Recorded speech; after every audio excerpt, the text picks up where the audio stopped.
ہمیشہ سے آگے تھا، آگے ہی رہے گا۔ صحابہ کرام اللہ کے نبی علیہ الصلوۃ والسلام سے پوچھتے ہیں یا رسول اللہ آپ کو نبوت سے کب سرفراز فرمایا گیا؟ اللہ کے نبی علیہ الصلوۃ والسلام فرماتے ہیں کہ ابھی آدم کی مٹی کے پتلے کو جمع بھی نہیں کیا گیا تھا، اللہ نے مجھے نبوت کے تاج سے نواز دیا تھا۔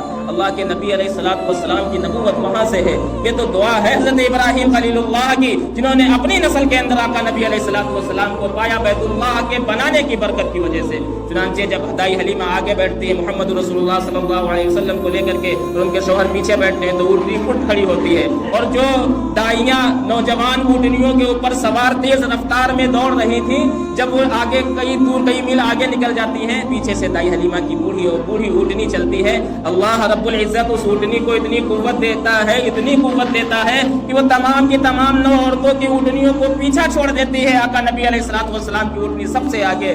تو اس وقت عورتوں نے پوچھا کیا حلیمہ آپ نے اونٹنی بدل دی، کیا سواری بدل دی؟ تو دائی حلیمہ فرماتی ہے کہ نہیں، میں نے سواری نہیں بدلی بلکہ سوار بدل دیا ہے۔ آج ہمارے آگے محمد رسول اللہ صلی اللہ علیہ وسلم ہے۔ آقا نبی علیہ الصلوۃ والسلام کو لے کر کے جب دائی حلیمہ اپنے گھر پہنچتی ہیں تو ان کی بستی کے اندر دائی حلیمہ فرماتی ہیں کہ ایک خوشبو کا ماحول طاری ہو گیا، جیسے کہ کائنات ان کے استقبال کے لیے کھڑی ہو، اور پورے علاقے کے اندر گلاب کی خوشبو کی مہک آ رہی تھی۔ دائی حلیمہ فرماتی ہیں جو میری ادھیڑ عمر کی بکریاں جن کے پاس سے دودھ نکلتا ہی نہیں تھا، جب یہ بچہ لے کر کے میں گھر کے اندر جاتی ہوں تو وہ دیکھتی ہوں وہی بکریاں دودھ سے بالکل بھری ہوئی۔ ان کے شوہر فرماتے ہیں بے شک یہ بچہ بڑا برکت والا ہے، بڑا برکت والا ہے، بڑا برکت والا ہے۔ چنانچہ آقا نبی علیہ الصلوۃ والسلام کو وہاں پر 4 سال کی مدت تک دائی حلیمہ نے ان کی خدمت کی اور ان کو پالا پوسا۔ اس درمیان میں چند واقعات آتے ہیں۔ ان کی ایک بیٹی تھی جس کا نام شیما تھا، جو دودھ پیتی آقا نبی علیہ الصلوۃ والسلام کی بہن تھی۔ اس نے ایک دن دائی حلیمہ سے فرمایا اماں میں بکریوں کو لے کر کے نہیں جاؤں گی، میں اکیلے جاتی ہوں، پریشان ہو جاتی ہوں، لہذا مجھے کوئی ساتھی چاہیے۔ دائی حلیمہ فرماتی ہیں بیٹا میں بھی بوڑھی، تیرا باپ بھی بوڑھا، تیرے بھائی چھوٹا ہے، کس کو بھیج دوں میں تیرے ساتھ؟ جانا تو تجھے ہی پڑے گا۔ وہ سیما فرماتی ہے نہیں، میں اگر جاؤں گی تو اپنے بھائی محمد کو ساتھ میں لے کر کے جاؤں گی۔ دائی حلیمہ فرماتی ہے یہ چھوٹا سا بچہ تو اسے سنبھالے گی یا بکریوں کو سنبھالے گی؟ نہیں اماں مجھے سنبھالنا ہی نہیں پڑتا۔ اس وقت سیما فرماتی ہے کہ جب میرے ساتھ میرا بھائی محمد ہوتا ہے تو میرے ساتھ کئی واقعات پیش آتے۔ انہوں نے 3 باتوں کا ذکر فرمایا۔ ایک فرمایا کہ جب میرا محمد میرا بھائی میرے ساتھ بکریوں کے ساتھ جاتا ہے تو کبھی مجھے دھوپ نہیں لگتی، آسمان کا بادل کا ایک ٹکڑا جو ہر وقت ہمارے اوپر سائے کی طرح چلتا رہتا ہے۔ دوسری بات فرمائی جب کوئی راہب کوئی مسافر گزرتا ہے میرے بھائی کو دیکھتا ہے تو بڑی دعائیں دیتا ہے، کہتا ہے یہ بچہ بڑے مقدر والا ہے، یہ بہت بڑا انسان بنے گا، مجھے بہت خوشی ہوتی۔ اور تیسری بات فرماتی کہ اماں جب بکریاں اپنا پیٹ بھر لیتی، گھاس پھوس فٹافٹ کھا لیتی، تو جس جگہ میں اپنے بھائی محمد کو گود میں لے کر کے کھلاتی تو بکریاں چاروں طرف سے آ کر کے بیٹھ جاتی، اور میرے محبوب والا نبی علیہ الصلوۃ والسلام کو وہ دیکھتی اور میں اپنے بھائی محمد رسول اللہ کو دیکھتا، میں اپنے محمد رسول اللہ صلی اللہ علیہ وسلم کو دیکھتا۔ کیا پتا تھا کہ یہ زمانے کا امام ہے، کیا پتا تھا کہ یہ غمخاروں کا ایک ایسا ساتھی ہے، کیا پتا تھا؟ حضرت علقمہ فرماتے ہیں یا رسول اللہ آپ اتنا بے ساختہ ہو کر کے کیوں رو رہے ہیں؟ کون بھائی ہیں، کس سے آپ ملاقات کا ذوق؟ اللہ رب العزت سے بار بار یہ کہہ رہے ہیں کہ اے اللہ مجھے میرے چاہنے والوں سے جلدی ملا دینا، اے اللہ مجھے میرے چاہنے والوں سے جلدی ملا دینا۔ تو اللہ کے نبی علیہ الصلوۃ والسلام فرماتے ہیں علقمہ تم سب میرے صحابہ ہو، میرے چاہنے والے تو وہ ہوں گے جو مجھے بغیر دیکھے میرے اوپر ایمان لائیں گے، میرے کلمے کی میرے ایمان کے لانے کی وہ شہادت دیں گے۔ اور اللہ کے نبی علیہ الصلوۃ والسلام فرماتے ہیں کہ وہ مجھ سے بے ساختہ محبت کریں گے، اتنی محبت کریں گے کہ اگر اللہ ان کو یہ اختیار دے کہ اپنی اولادوں کو فروخت کر دو، بیچ دو، کاٹ کر پھینک دو، اس کے بدلے میں تم کو اپنے محبوب والا نبی علیہ الصلوۃ والسلام کی زیارت کرواؤں گا، تو وہ بالکل بھی گریز نہیں کریں گے، میری زیارت کے خاطر اپنی اولادوں کو قربان کر دیں گے۔ وہ نبی علیہ الصلوۃ والسلام جس کی پیدائش اتنی بابرکت، وہ نبی علیہ الصلوۃ والسلام جس کا بچپن اتنا بابرکت، تو آپ اندازہ لگائیں اس کی زندگی کتنی زیادہ بابرکت ہوگی۔ اس کے بعد 4 سال کی مدت پوری ہونے کے بعد آپ نبی علیہ الصلوۃ والسلام بکری چرا رہے تھے۔ اس درمیان میں فرشتے آتے ہیں، صدر صاحب چاک کرتے ہیں، سینے کو دل کو دھلا جاتا ہے۔ حضرت دائی حلیمہ کو خطرہ ہوتا ہے اور ڈر لگتا ہے کہ کہیں اس بچے کو کچھ ہو نہ جائے، امانت ہے، امانت کو واپس لے کر کے جاتا ہوں۔ چنانچہ دائی حلیمہ آپ کی والدہ حضرت آمنہ کے پاس لے کر کے آتی ہیں، اور اللہ کے نبی علیہ الصلوۃ والسلام 2 سال اپنی والدہ کے ساتھ میں بتاتے ہیں، 4 سال وہ 2 سال، آپ علیہ الصلوۃ والسلام کی عمر 6 سال۔ اللہ کے نبی علیہ الصلوۃ والسلام فرماتے ہیں کہ وہ 6 سالہ عمر میں میری والدہ کو یہ ذوق ہوا کہ لاؤ میں اپنے مائکے مدینہ منورہ جا کر کے آتی ہوں، بہت دنوں سے نہیں گئی، تو میں اپنی والدہ کے ساتھ، ایک باندی تھی جو ساتھ میں گئی تھی، میں اپنی والدہ کے ساتھ مدینہ منورہ اپنے ننیحال تشریف لے کر کے گیا۔ آقا نبی علیہ الصلوۃ والسلام فرماتے ہیں کہ نبی علیہ الصلوۃ والسلام کے والد وہیں ابوا کے مقام، وہیں پر ایک مقام ہے جہاں پر حضرت عبداللہ کی قبر تھی۔ اللہ کے نبی علیہ الصلوۃ والسلام فرماتے ہیں کہ جب میری ماں میرے والد صاحب کی قبر کے پاس پہنچی تو بے ساختہ رونے لگی، تڑپنے لگی، اور میں چھوٹا سا بچہ تھا، مجھے یہ نہیں پتا کہ وہ ہونٹ کیا کہہ رہے تھے، مجھے یہ پتا کہ میری ماں رو رہی تھی، میں نے ماں کو روتے ہوئے دیکھا تو میں بھی رونے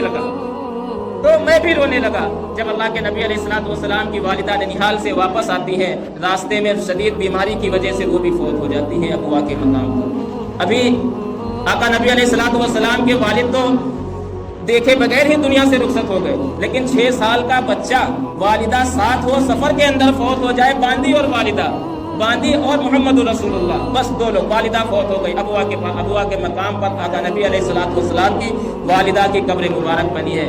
مفسرین فرماتے ہیں کہ باندی فرماتی ہے کہ جب میں نبی علیہ الصلوۃ والسلام کو لے کر کے بار بار چلتی تو میرا ہاتھ چھڑاتا یہ بچہ اور اپنی ماں کی قبر سے لپٹ جاتا کہ ماں آپ کہاں چلی گئی ہے مجھے چھوڑ کر، میں تو چھوٹا سا، میں اکیلا ہو گیا۔ اللہ رب العزت نے تمام سہاروں کو چھین لیا، مدینہ منورہ مکہ المکرمہ پہنچی، عبد المطلب نے دیکھا کہاں ہے میری بہو، باندی نے فرمایا وہ بھی راستے میں گزر گئی۔ عبد المطلب نے اپنے پوتے کو گلے سے لگایا کہ آج سے تیری دیکھ بھال میں کروں گا۔ کچھ عرصہ بیتتا ہے کہ دادا بھی ساتھ چھوڑ جاتے ہیں۔ اللہ رب العزت کا یہ ساتھ چھڑانا کس بات کی دلیل ہے؟ یہ اس بات کی دلیل ہے کہ جس کو لوگوں کا سہارا بننا ہے اس کو کسی کے سہارے کی ضرورت نہیں۔ یہ وہ پاک ذات ہے جو بے عیب ہے، جو بے عیب تھی، بے عیب ہے، بے عیب رہے گی۔ اللہ کے نبی علیہ الصلوۃ والسلام کی ذات باسعادت ایسی مبارک ذات ہے جس سے عشق کیے بغیر انسان رہ ہی نہیں سکتا، جس سے عشق کیے بغیر انسان رہ ہی نہیں سکتا۔ آج یہ امت اسی محبوب علی نبی علیہ الصلوۃ والسلام کو بلائے ہوئے ہے، اسی نبی علیہ الصلوۃ والسلام کو ٹھکرائے ہوئے ہے۔ میرے پیاروں، دنیا ہو یا آخرت ہو، نبی کے بغیر گزارا نہیں ہو سکتا، خواہ وہ میدان محشر ہو۔ انبیاء کو بھی میرے محبوب کی امید سے میرے محبوب کی شفاعت سے حساب و کتاب شروع ہوگا، انبیاء ہو یا کوئی انسان ہو۔ ایسے ہی تھوڑی نہ نبی علیہ الصلوۃ والسلام کی امت میں آنے کے لیے دعائیں انبیاء علیہ الصلوۃ والسلام نے مانگی کہ اے میرے اللہ، مجھ کو نبی اور رسول نہ بنا کر کے محمد الرسول اللہ صلی اللہ علیہ وسلم کی امت میں پیدا فرما دینا۔ محققین اور عاشقان رسول فرماتے ہیں کہ جب اللہ اپنے محبوب کو بنا رہا ہوگا تو اللہ اپنے محبوب کی روح کو سامنے بٹھاتا ہوگا اور کہتا ہوگا اے میرے محبوب دیکھ تیری ناک اس طرح بناؤں، تیری آنکھیں اس طرح بناؤں۔ گویا کہ اللہ کے نبی علیہ الصلوۃ والسلام کو اللہ نے بنایا محبوب سے پوچھ کر، کائنات کے تمام نظام کو سجایا محبوب سے پوچھ کر، تو آخرت کے نظام کو بھی سجائے گا محبوب سے پوچھ کر۔ اللہ کا عشق، اللہ کے محبوب کے عشق، ان دونوں عشقوں کے بنا بندہ لاچار ہے، بیکار ہے، بیکار ہے، بیکار ہے۔ اگر ہم کو ان دونوں جہانوں میں کامیاب ہونا ہے تو ہم کو نبی علیہ الصلوۃ والسلام کی غلامی میں آنا پڑے گا۔ جب ہم غلامی میں آئیں گے تبھی تو صدیق بنیں گے، تبھی تو ہم غنی بنیں گے، تبھی تو ہم سخی بنیں گے، تبھی تو ہم فاتح خیبر بنیں گے، تبھی تو ہم بکری چرانے والے حضرت عمر رضی اللہ تعالیٰ عنہ کی طرح 40 لاکھ مربع میل پر سلطنت قائم کرنے والے بنیں گے۔ جب نبی کی قیادت ملے گی، جب نبی کی شفقت ملے گی تب ہم آگے بڑھیں گے، اس سے پہلے ہم کبھی نہیں آگے بڑھ سکتے۔ لوگ یہ سوچتے ہیں کہ ہم نبی کی سنتوں کو ٹھکراتے رہیں، نبی کے حکموں کو پامال کرتے رہیں، احکام فرضیت ادا کرتے رہیں اور ہمارا کام ہو جائے گا، ایسا کچھ نہیں ہو سکتا۔ اللہ تعالیٰ کہنے سننے سے زیادہ عمل کی